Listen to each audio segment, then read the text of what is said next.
Hi, Brian White is filling in for Buck. Welcome to Discovering. Those of us who love to hunt enjoy it for a variety of reasons. It's certainly about more than just putting meat in the freezer. Tonight we'll join a group of guys who come from near and far to get together once a year to hunt birds. The main thing is it's fun. It's fun to get out with all the guys. It's just fun getting together with everybody. My favorite part is just being in the woods. My wife Patty and I hooked up the Silver Bullet and headed out to one of our favorite spots for a couple days of grouse hunting. That's all tonight, right here on Discovering. The secret streams that flow beneath the cliffs of colored stone. Forest thick and healthy with birch and pine and oak. Surrounded by the greatest lakes this world has ever known. The black bear's awesome presence as he roams the hills and fields. Call of the timber wolf, the loon's lonesome trill, the eagle soaring high above, the trout lies deep and still. These are what I treasure, the only way I measure feelings that I have for this fine land. There is so much to discover when you're a long-time lover of northern Michigan.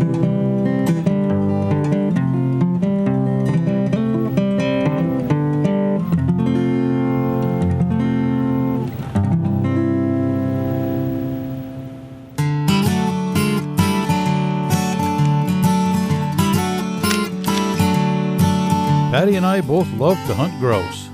Patty's in it for the adrenaline, the rush of spotting and shooting a bird. Me, I love being in the woods. So anything that gets me there in turn is something I enjoy. The more time I can spend there, the better.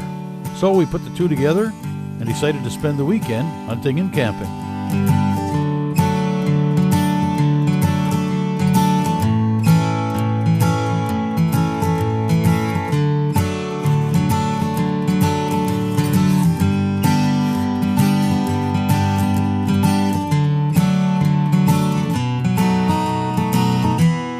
Find a spot, park the camper, set up some shade, unpack a few things, and we're at home for the next couple days. First order of business, hunting. While we're off trying to acquire dinner, we'll take a trip to a camp in the LaBranch area, where a group of guys get together every year for a week of bird hunting, along with all the great things that come with spending a week at camp. I talked with Rick Hansen of Camp 3 Kennels about training dogs. Camp 3 Kennels started about 10, 12 years ago when I got my first dog and trained her pretty hard and worked with her quite a bit, and I really enjoyed taking a walk in the woods and watching her point birds. I didn't really even care if I got a bird. So then my brother-in-law, Bob Linder, he got a dog, and I bred that dog to her and had 12 pups, and it started from there. I had about 3 litters and tried to make some money, but I kept giving out my dogs to my friends, and then they'd bring them back and I'd have them, or they'd have me train them. So it worked pretty good. They all come up from Green Bay and we spend a week at camp here and have a pretty good time.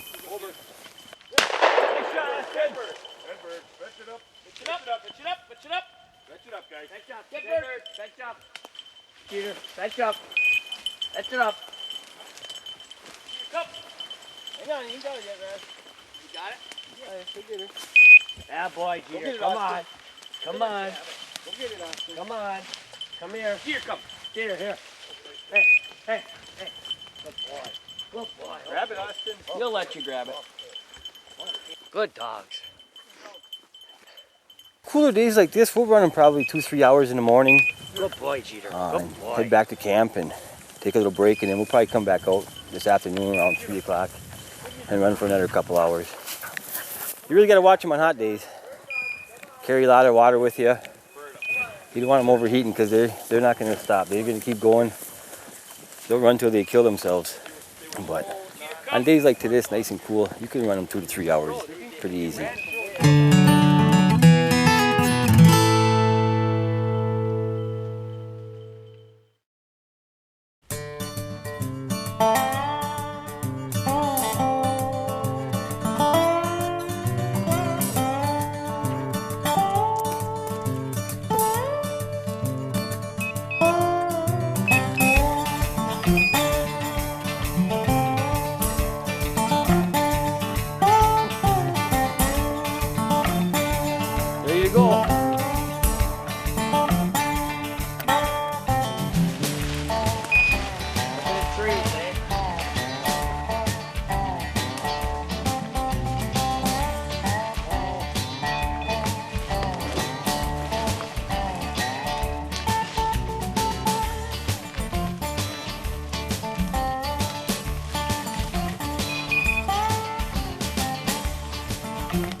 Good boy.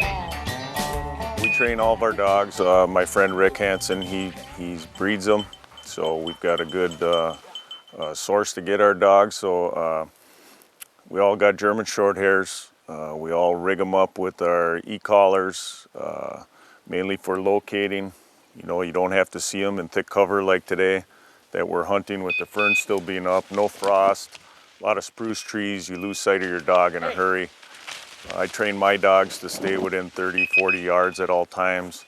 When they go on point, you'll hear the beeper. As soon as that collar senses that it stops, that beeper will start emitting that beep sound, so you know the dogs have scented a bird.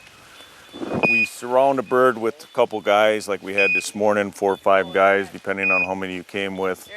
Wait for the bird to flush, and then go ahead and shoot them.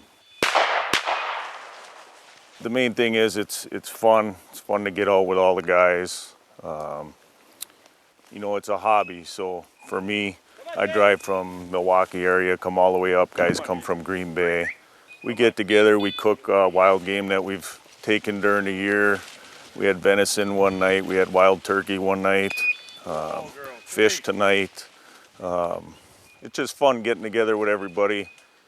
It's an expensive hobby. If you look at the guys we're with today, we've all got the e-collars, GPSs, lanyards, waterproof gear, boots, vests, gasoline, license. It's not like you're going out there and you're making a living at it. It's a hobby, it's fun, it's what we like to do. I'm fortunate I got enough friends that like to do the same thing. My wife is nice enough to let me get away. I came up a week ago Saturday already, so been up here hunting and enjoying it. It's a nice day today, it cooled off. It was so humid there for days, it makes it hard to hunt. Dogs get warm, you gotta watch them, you gotta keep them watered. We just enjoy it. It's just a beautiful day today. Got a couple birds here this morning. We're gonna try to go out this afternoon and maybe do the same thing.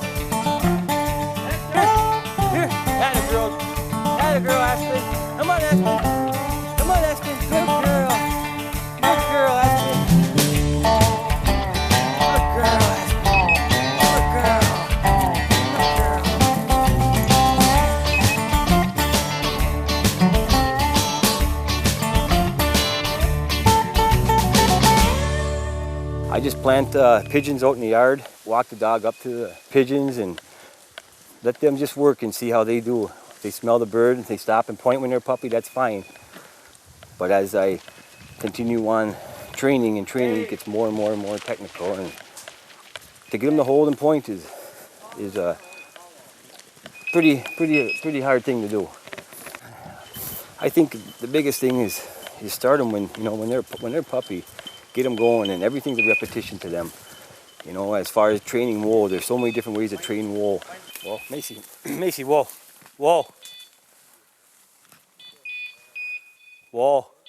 Should I do it on when I feed them? You know, I make them stop and I tell them wool before I let them eat.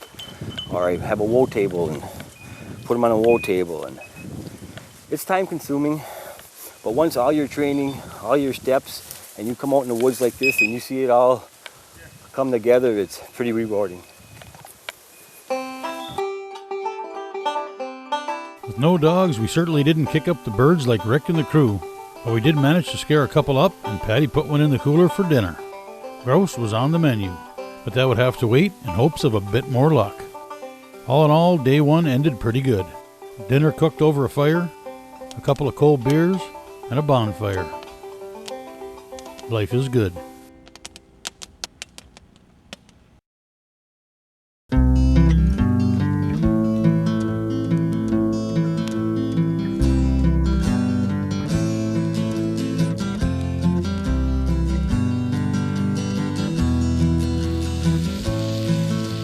hard to beat a day that starts out in the woods. The smell of coffee, bacon, and wood smoke.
Dinner.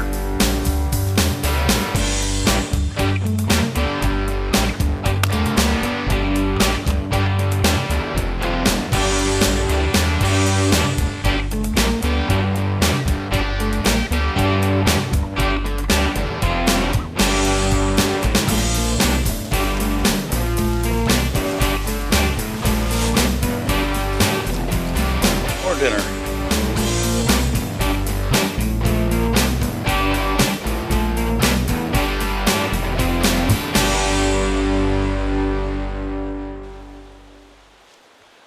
Now we're having grouse for dinner. We hunt both woodcock and grouse. Grouse season starts a week early, before the woodcock season.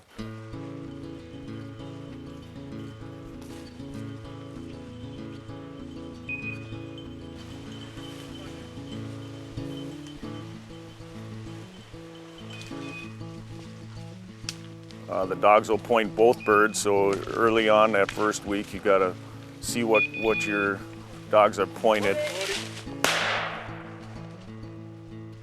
Woodcock tend to generally hold a lot tighter than the grouse. So a lot of times the dogs go on point. We'll fan out around the dogs and make a sweep in case it's a grouse. Grouse. To our right. And if a grouse doesn't take off, that'll generally tell you that pretty good chance you got a woodcock held down on the ground. A lot of times those woodcock will hold 1 foot from the dog's nose. I've seen my dog's nose right next to that woodcock on the ground. You wait for that woodcock to flush, and woodcock will take off in almost a helicopter pattern. They come up off the ground about 10, 15 feet almost straight up, and then they'll rock it out on you. On the tree. Did you get him?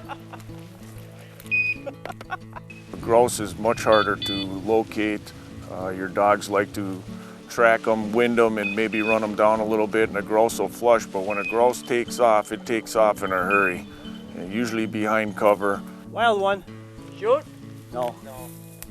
You have to be quick with a shot.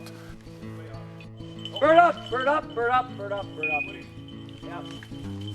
They don't give you a real good distance to take a shot at. Grouse is a very hard game bird, toughest game bird that I've hunted.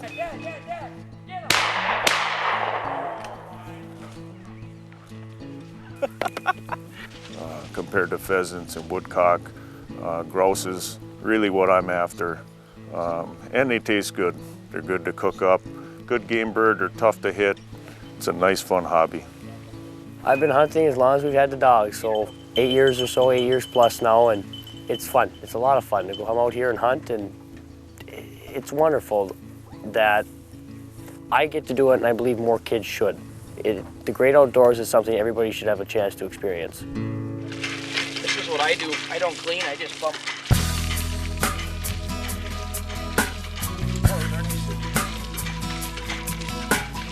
For the guys at camp, it was the last night of a week of bird camp. Great hunting, great food, great friends, no doubt some great stories, and of course great memories. which will turn into next year's great stories. It's about the good times and the memories, so much more than the number of birds in the bag. For Patty and I, it was a great couple of days in the woods. We did manage to connect with 4 grouse. As great as it is to start the day with breakfast in the woods, it's just as great to end it there with dinner. Grouse, a Dutch oven, a fire, and nothing but the sounds of the UP woods. Now that's my kind of restaurant.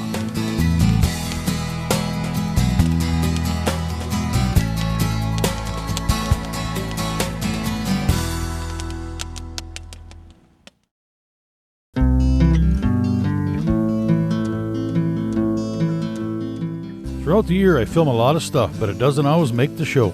Sometimes there's not enough, sometimes there's too much, and sometimes it just doesn't make the cut. Here's a look at a few segments that didn't air. There he is. Bango. Bango. Oh, nice fish. Nice fish. There he goes. He wants to go. Oh, whoa. Whoa.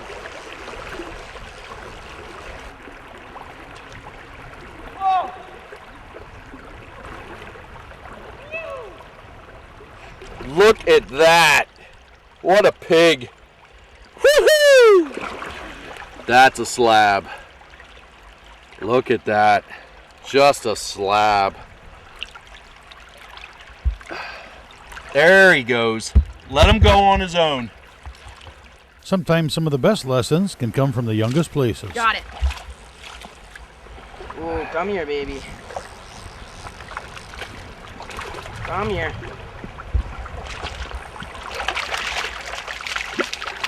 Here, take the fly. That's a pretty one. It's got the nice bright red spots. I put on a brown drake short body, casted it up. I was waiting for the rise. I studied the water and I waited. I finally saw a rise. So I casted 5 feet up, 2 feet out from where that rise was.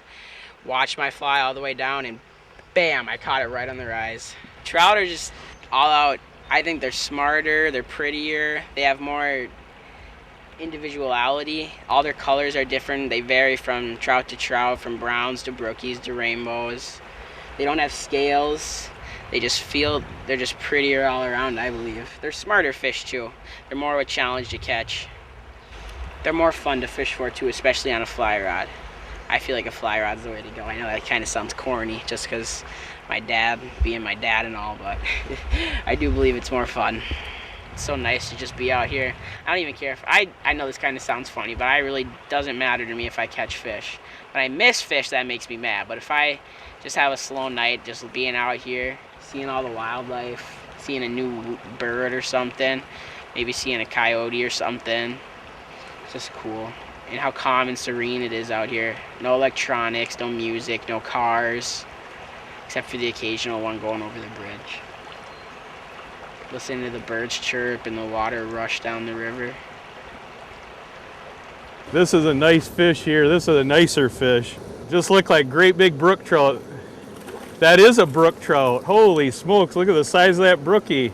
The splake we're catching will have a V in its tail, but a square tail. That's why they always call brook trout square tails. It's squared right off right here. 16 1/4. Any other place it'd be a trophy. Out here in Lake Superior, it's a throwback. Then there's the stuff that just doesn't make the cut. Hi, Brian White is filling in for Buck. Welcome to Discovering. Welcome to Discovering. I spent some time fishing with, hey, if you're traveling to the Keweenaw, a great connection for, hey, if you're traveling to the Keweenaw, hey, if you're heading for the Keweenaw is, what was I gonna say? You know, the Keweenaw is, damn it. You know, the Keweenaw is, why can't I can say it and I can't think of it. Hi, Brian White is filling in for Buck. Fall is the birth. Well, April has come and gone. I'll tag along with, today I'm in Escanaba, heading for the waters of the great, today I'm in Escanaba, heading for the waters of Lake Michigan. Here's a tip from local, hey, when it comes to fishing, here's a tip from local bass pro, Scott Gore, filling in for Buck Lavasser. When we think it, Hi, I'm Brian White, filling in for Buck Lavasser. Dating back to the first, and if you've got a deer blind close, another method commonly used, and if you've got a deer, being there when the coyotes are. Damn it! Take a strip of deer carcass clean, and if you're hi, Brian White, filling in for Buck Lavasser. Welcome to discovering. You know, living here in the Upper Peninsula. Hey, Brian White is filling in for Buck. Well, hi. Check. Hi. Join me tonight as I travel to the Keweenaw, where most of the hunting seasons are behind us. Well, it's the middle of winter. My God. Tonight we'll start out with a trip to Little Beatty Knock for some purchases.